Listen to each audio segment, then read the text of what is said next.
How's that, Emmanuel? I'm recording it now. Can you tell that I'm recording it? Perhaps. I really didn't think anybody's watching my videos. I don't know. I've been posting them to YouTube. I can see how many views there are, and usually it's either 0 or 1. And I thought oftentimes I was the 1, but maybe not. Okay, maybe Emmanuel, you were the 1 that watches. But let me, for those of you watching, right now I'm going over some of the expectations for the term paper, which is due this semester at the final day of regularly scheduled class this semester, and that's Monday, November 23rd. I'll just have you upload your term paper to Blackboard. That's simple. And you have the option to, rather than upload a paper, email me a paper. If you do that by November 13th, that's a week from today, I can give you some comments and help you sort of say, you know, this information has been available all semester, but what I want to do right now is draw your attention to it, because you may have just forgotten how the time has passed. And oh gosh, it's, November 13th, that's a week away. If you want to send me a first draft of the paper, you have 1 week to do it.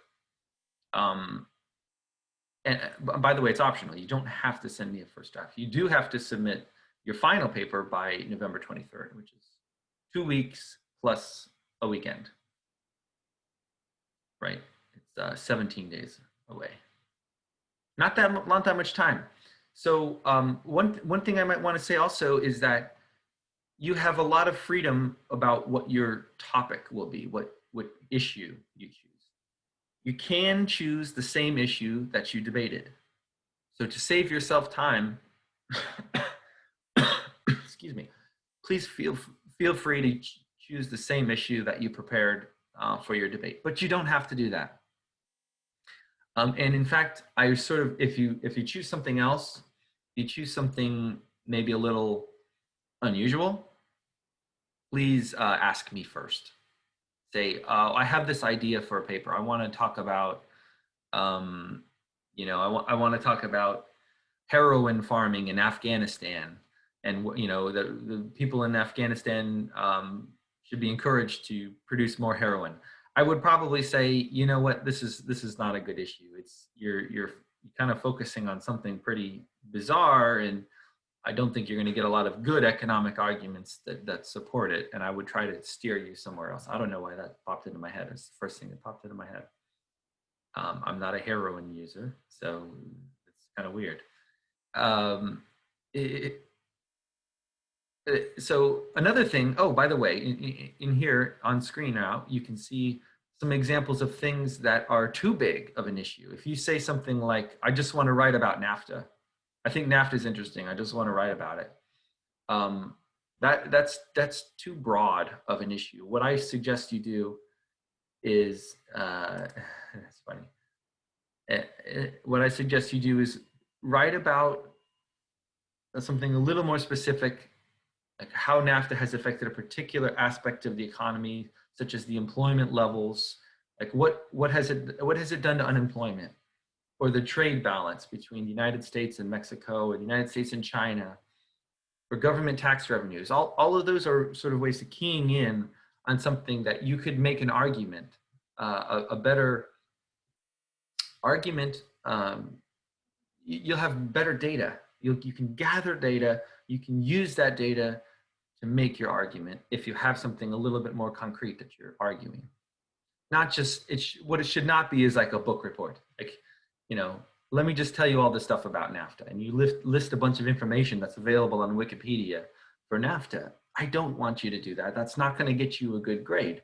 What is going to get you a good grade is having a really well-defined issue, something that there's two sides of, maybe even. Right? Something where there are two sides of this issue, and you, the person writing the paper, are taking one of the two sides and arguing using economic arguments in favor of whichever side. And now I've sort of, when we had our debates, I think I came up with nine debate topics this year. You can choose the one that you had or one of the other ones, but you don't have to. Here I have some examples of too broad questions. Is income inequality too high? I think that's too broad. I mean, you might say, okay, yes. The answer is yes. Okay, good. Make it more specific, more maybe a little bit more policy than that. How could you change that? Income inequality too high. The U.S. should create a more progressive federal income tax in order to stop the increase in income inequality and promote economic growth. Something like that is a better, well-defined issue. Now, I know exactly what you're arguing, saying here's our income tax schedule, and we need to make it more progressive. We need the, a higher percentage for higher income earners, something like that. Or are carbon emissions bad? Well, okay, your answer is no, or your answer is yes. Carbon emissions are bad. Don't just have a poorly defined or poorly articulated question like that. Change it to something like the U.S. government should implement a carbon tax of $15 per ton in order to promote a more efficient and sustainable economy and environment. That sounds like a lot of words being stuck into one sentence, but those words are for a purpose. It's for clarity. When I read, I'll just say this as a not just because I'm your instructor, but as an advice for how to write something. If you're writing a paper, I think in your first paragraph, somewhere by the end of your first paragraph, you should have clearly defined the thesis of your paper. By thesis, I mean the thing that you want the reader to get out of your paper. After reading your paper, there's this one main idea that you were trying to convey, that you were trying to get across. That's often called the thesis. And don't wait until page 3 to write it. That's really what I suggest, is that be clear too. Be clear, this is what I'm saying. And say it not necessarily the first sentence of your paper. I don't recommend that. You can have an introduction that sort of lays out the environment, lays out the types of issues. I don't know, you have some flexibility of how to write the introduction of your paper. You should be introducing the reader to some of the concepts that you're going to be talking about in the paper. But somewhere in that first paragraph, or at least the first page, definitely the first page of your paper, you should have a well-defined and clear thesis, something like one of these 3 things that I've written. Don't just take one of those 3 and write about it. You can choose your own issue, and then you can choose which side of the issue you're on, and then you can choose, then you can hone in on a thesis that's really clear and well-defined. That's what I'd like you to do for this term paper. Okay, any questions about that? I skipped some of these general requirements. I talked about 1 and then I went to 3. You guys need to just read those here. I mean, it's pretty standard. People always ask, how long does it have to be? I don't have a minimum. I don't have a minimum requirement. If you write me a 1-page paper, I'll grade it, but you're not going to get a very good grade, because I don't think you'll be able to do all the things I'm asking you to do in 1 page. This isn't one of those things where you should be spreading out your words so that it looks bigger. Like, oh, I have to write 5 pages. I know these tricks. I was once a student just like you. You can always change the word "and" to "as well as." So if I say you have to write at least 1,000 words, just take your paper and change "and." Every time you see "and," you change it "as well as," and you get an extra 2 words each time that happens. I know these tricks, and I don't want you to use them because I'm not counting your words. I don't care how many words you have. I care about the quality of your economic arguments that support a clearly defined thesis. I didn't even know that trick. Just try it, it works. Like this economic efficiency and equity are important. You can say economic efficiency as well as equity are important issues. It works all the time. But that's only if some. I won't say anything bad about other instructors, but I'm sure that there are people who give you word counts. Say, give me a paper with at least 5,000 words. I think that's stupid. why, why would you encourage people to be more wordy, more verbose? Wait, yeah, verbose, I think is the word. Actually, you should be rewarding them for being concise. It should be the opposite.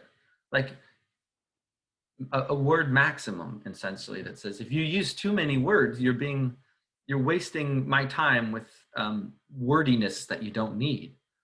It's much better to write a paper that conveys the same information but in a concise way. I don't mean like write in simple sentences. Of course, I don't mean that. There's a certain exposition that makes you sound more formal, and I want you to use formal writing for this paper. It's practice. This is practice of for the real world, how to write. In fact, I'm supposed to do that. I'm supposed to have some kind of writing requirement for this class, and so I do. And I can help you. So I do recommend, if you have time, start your paper soon and get this first draft to me, and I will try to give you some comments of what I think.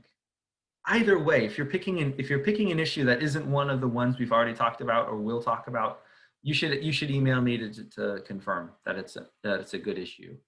I just don't want you to spend a lot of time writing about something that's not going to work for this assignment. Let's go quickly. What else do we have? Your paper should analyze the question from at least two perspectives and draw a reasonable conclusion after weighing the arguments on each side. Yeah, I sort of think that. I mean, you can make this paper. It's only got one thesis. You're not saying there's two theses. Like, on one hand, I have this. On the other hand, I have this, and I really don't know. I can't tell. Throw my hands up. I don't want you to do that. That's not what this comment is. I'm saying address that there's another. If you're talking about minimum wage, it could be an effective way to raise people out of poverty if the firms have all this bargaining power and perhaps monopsony power. I'm sorry I didn't talk about monopsony in this paper, but I'm sorry, in this class, but that's a real thing, and that's a real argument in favor of the minimum wage that we just didn't have time to talk about. But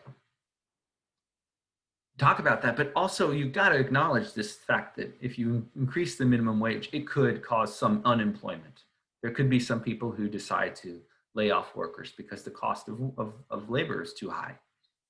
I don't want to read a paper about minimum wage where you only talk about the good things of minimum wage and you just completely ignore the other side of the story, which is that there may be some low-skilled workers who have a harder time finding a job because of it. I mean, you can acknowledge that and then maybe address it as well, rebut in some sense. I just gave you some. You don't have to use these resources. Number 5, just some examples of what things to do. People sometimes ask, "Can I use Wikipedia?" Well, you can use Wikipedia as a way for you to do your own research and sort of point you to other places that are more primary research sources.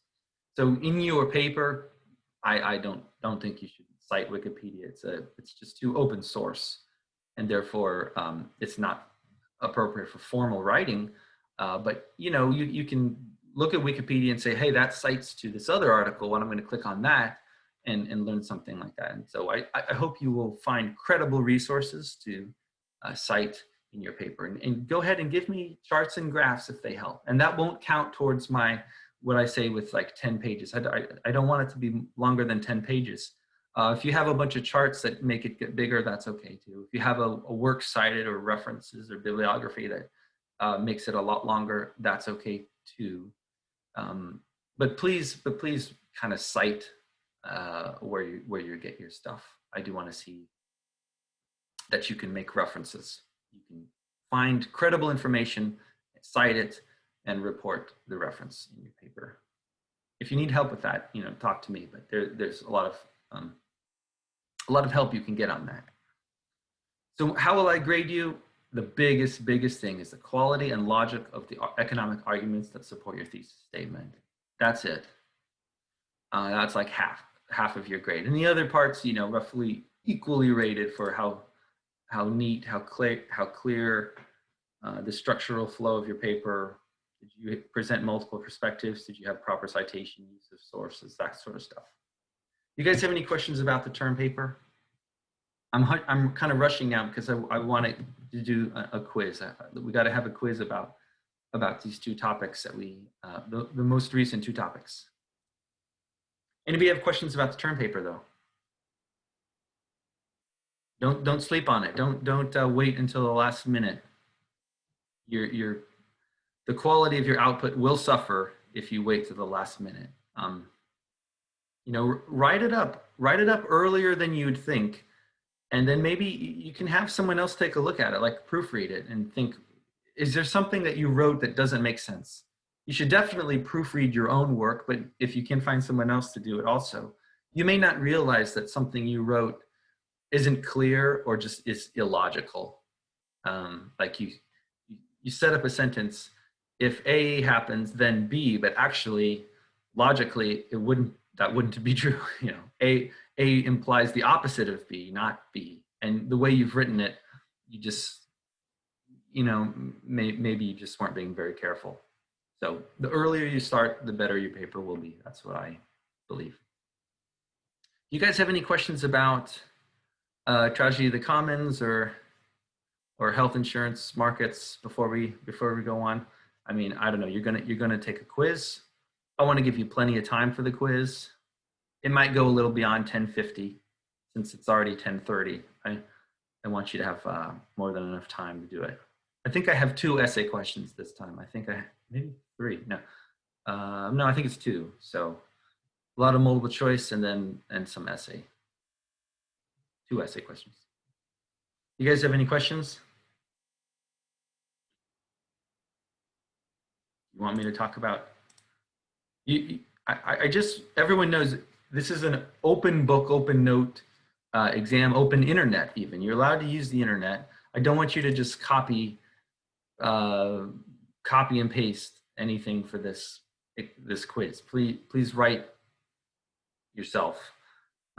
Compose your answers on your own. Do not use other people for your answers. I think there have been some issues with this online, and I want to trust you guys that you're doing your work on your own. But you are allowed to use notes. Don't think this is like a closed book thing where you have to go all on memory. You don't. You can use the resources that I've put online or other resources. Okay.